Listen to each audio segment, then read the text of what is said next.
What is happening, everyone? Matty B here again with the beers and the useless beats, because today we are talking about this lovely opinion piece by the one like Katie Edwards. But before that, like always, check out our useless records every Sunday on the Twitch stream, noon Pacific. Link is down below. Before we get into this journalistic masterpiece, we have a new set. We're about 95% there. I need to add sound treatment. It's very echoey. And we don't have any of the fancy lights back there, but we're getting there. Owning vinyl records is a pointless endeavor. What a title. I came across this piece a few weeks ago, and obviously I was drawn in by the title. As a vinyl guy, I was like, oh shit, what does she have to say? As a YouTube content creator, I thought, well, might as well make a video on it too. While overall I fully disagree with everything Katie has to say, my first reaction was, well, her. But I'm going to be respectful. This isn't a roast video. I'm not here to tell her she's wrong and her opinion sucks and all that stuff. The comment section is already doing that. I'm here just to say my opinion on someone who's been playing vinyl for over 20 years now. If you disagree with someone on YouTube, the obvious insinuation is that you hate that person, you're starting a war, and it's just not like that. I read her piece. I disagree with it. I'm going to say my piece as respectfully as I can. I finally get to do one of these shots when you interrupt while you're doing the editing process. While I said I was going to be respectful and not insulting towards Katie, I did get a little bit jabby, but because I feel her opinion and her reasoning was just so stupid, you had to get a little heated and come back at it. Was it the right thing to do? Probably not, but here we are. So without further ado, let's get into Katie Edwards. Vinyl sales are at an all-time high, but owning records is a pointless endeavor. Let's start with that title. Owning records is a pointless endeavor. That is purposefully insulting and stating her opinion as fact to get clicks. It's more or less clickbait, which, in my opinion, clickbait is garbage, and someone who's an actual journalist shouldn't rely on that. And while granted this is an opinion piece, it still is very unprofessional, and it's just dumb to state your opinion as fact, because it is not fact, it is your opinion. ABBA, not content with dominating the charts and wedding playlists for decades, are also now responsible for a resurgence in the sale of vinyl records, which, in accordance to the BBC, has reached its highest level in more than 3 decades. I mean, nothing really to argue with here, that's a fact. What's going on? Vinyl is fragile and unreliable. It scratches easily and jumps irritatingly with any nearby vibration. Right off the bat, Katie proves that she doesn't know anything about physics or mechanics, and she's taking it out on vinyl records. Record players and turntables are very mechanically intricate with a lot of moving parts. And like anything with moving parts that gets used, they are prone to degradation and damage. Proper setup, careful use, and routine maintenance will slow down the degradation and prolong the life of your records and your turntables. This goes for everything. It doesn't matter what it is. That's just how physics works. Everything will wear down and will break and will stop working eventually. And not only that, if you've watched my streams, I treat my records like garbage. I speed mix and I throw them in a pile. I throw them on the floor. I leave them out for weeks or months at a time. And they still play great. They might be a little dirty and might be scuffed up, but they still play fine and they sound great. Some of them that are now pushing about 25 years old don't sound as good as they used to, but that's because of 25 years of wear. And it takes up space, so much space.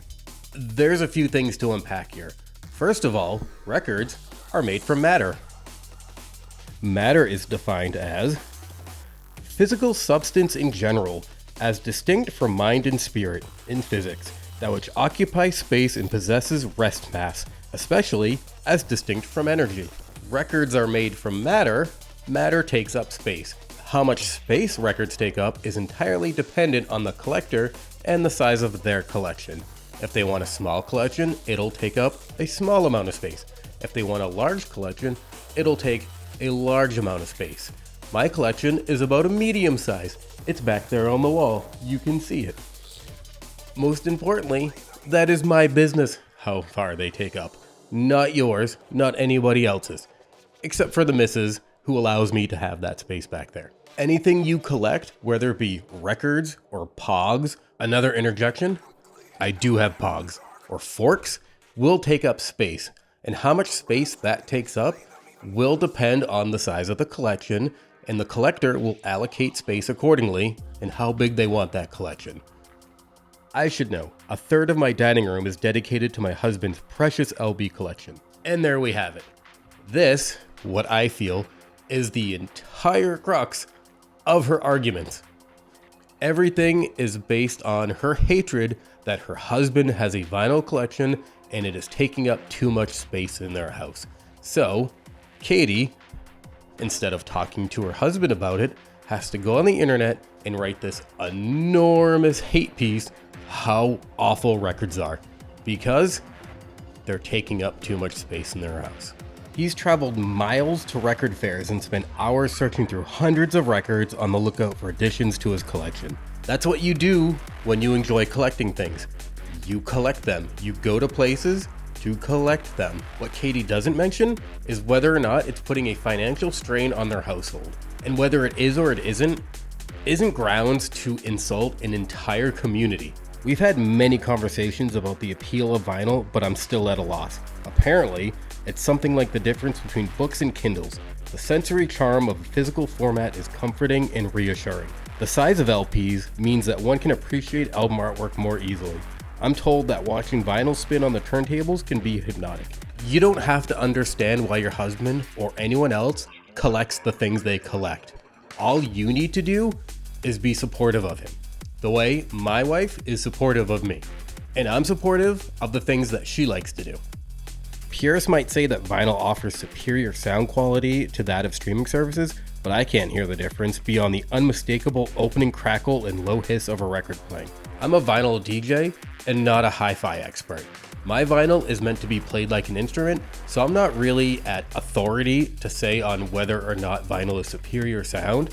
But if someone's willing to invest in vinyl and all the gear because they feel it gives a better sound than CDs or tapes or 8-tracks or Edison cylinders, then that's their business and they can do as they please. But for a minute, let's talk about streaming services. Records are awful because they take up so much space, but what does a streaming service entail? Well, first of all digital media, information, data, everything needs to be stored somewhere. And these places are called data farms. This is what a data farm looks like. They are massive buildings that take an incredible amount of space and energy to run. A record collection can take up as little as a few square feet. An average data center is 100,000 square feet. That's literally tens of thousands to 100,000 times bigger than the smallest record collection. And on top of that, data centers use 250 terawatt hours of electricity. That is 1% of the global energy usage. And what is being used in those data server farms? Streaming. Music, movies, everything. Unfortunately, I've heard that sound played too many times on crime thrillers, and now I can't hear it without the prickle of anxiety that it's a prelude to the entrance of a serial killer. What the f*** are you talking about? What the f*** are you talking about? And what does that have to do with any of this? I do wonder about the cultural significance of the revival of vinyl, though. Apparently, it's not only fans of ABBA who love LPs, the trend is also being driven by sales of Adele and Ed Sheeran. It could be that these artists are appealing to an older demographic who are more comfortable with a tactile format. Perhaps it's the experience of vinyl that's the clincher, the same way I like to hold a physical copy of a book and turn the actual pages rather than read an electronic version. If you like owning books, which take up space, why is it terrible for me or your husband to old records that take up space? I understand that preference for the substantial of owning something material rather than virtual. So what is the problem? What I'm not sure about is whether this trend is really about quality or whether there is a touch of snobbery about the retro attraction of vinyl. Here we go. I already know where this is going. I've met more than my share of musos who think they're somehow superior because of their taste in music. So have I, and they're called assholes. And assholes will be assholes regardless of what they like. Having a showy collection of vinyl that owners have to pull out and parade in front of uninterested guests stifling yawns is a display of pretentiousness that turns me right off. The same pretentiousness from someone who has to write an entire article because they don't like their husbands collecting records? This statement is nothing more than an excuse for arrogance. I think pretentious assholes are pretentious assholes, so I'm going to be a pretentious asshole to tell them that they're pretentious assholes. No, I'll take the eminently portable and convenient digital option any day. Go ahead, nobody is stopping you. You can enjoy your music or your books, which you've already said you like collecting books, in any way you like. I can listen to whatever I want, whenever I want, on whichever device I want. Nope, you cannot. You are at the mercy of the streaming services. There's Apple, there's Spotify, there's YouTube Music, there's Amazon Music, and they don't all have the same thing or let you put the same things on different devices. I can listen to any one of those records at any time I want to. My collection can't be damaged, it doesn't take up any physical space, and it doesn't collect dust. It can be damaged because if you drop your phone, you're done. It's broken, you can't listen or access any of that music. If the server's shut down, you're done. You can't listen to or access any of that music. If you're in a spot with no service, you're done. You can't access or listen to any of that music.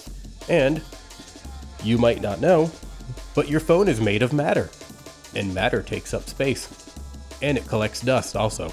I can move between songs quickly and easily depending on my mood and create playlists for different occasions or activities. Wow, welcome to technology from 30 or 40 years ago.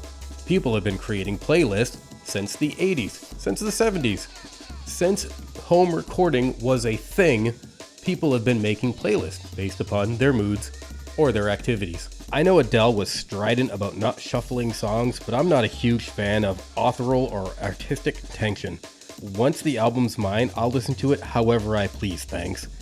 I don't want artists dictating how I read, see, or listen to their work. They've done their bit, and once their songs are in the public arena, their listeners will do theirs. While I agree to a point, this statement just shows Katie's arrogance. You don't want someone to tell you how you should consume their art, so you're telling other people how they should consume other people's art. You can't have it both ways. And not only that, while you should be free to consume art, view movies, listen to radio, music, whatever, in whichever way you see fit and how you see fit, there is something for an artist's vision and to be able to see it as they wanted you to see it. And by the way, you do not own that music. You own a license to listen to that music. The same way you don't own movies, you own a license to view that movie. You don't own a video game, you own a license to play that video game. Do not think that you own anything in the digital world that we live in.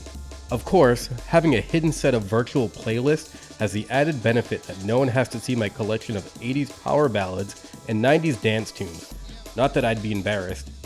Well, obviously you are, or you wouldn't hide those playlists and make excuses for it. I just can't be bothered with the inevitable scoffing by self-described music buffs who consider themselves authorities on the taste just because they've got a couple of obscure LPs. Fun fact, whoever describes themselves as a music buff is an asshole.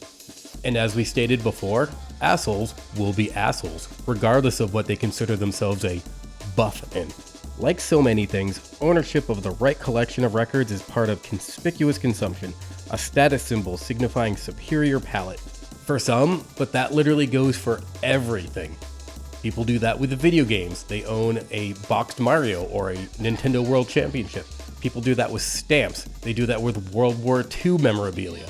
Literally anything that can be collected, people will collect it for status. Maybe the electronic alternative is less appealing to vinyl enthusiasts because it allows fewer opportunities for them to parade their tastes at dinner parties. Or maybe people just like what they like, and the people you associate with are assholes. Who has dinner parties? No record sleeves to prop upright on the retro sideboard while guests help themselves to the pistachios. I asked this before, and I'm going to ask it again. What the f*** are you talking about? I'd love to say more, but I've got an appointment to belt out Alone by Heart, the streamed version, obvs. I'm surprised Katie admitted to listening to Heart, with how embarrassed she is by them. Good for you, Katie. Well, there we have it. What a ride.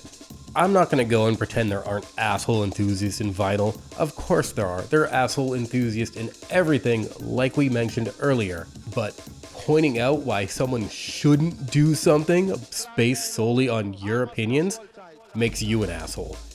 I'm not going to pretend I'm not an asshole, I absolutely am, but I try not to be. So, what did you think of Katie's opinions? Does she have anything with merit, or is it all just she hates vinyl because her husband's taking up too much space in their dining room? Let's talk about it down below. Like always, do that algorithm stuff or whatever. Huge shout out to our patrons, DaveC, mEDIK, Jason Storey, JaimeDarnell, and the Roni. I hope I am saying that correctly. Check out all the socials and whatever. Thanks for watching. Peace.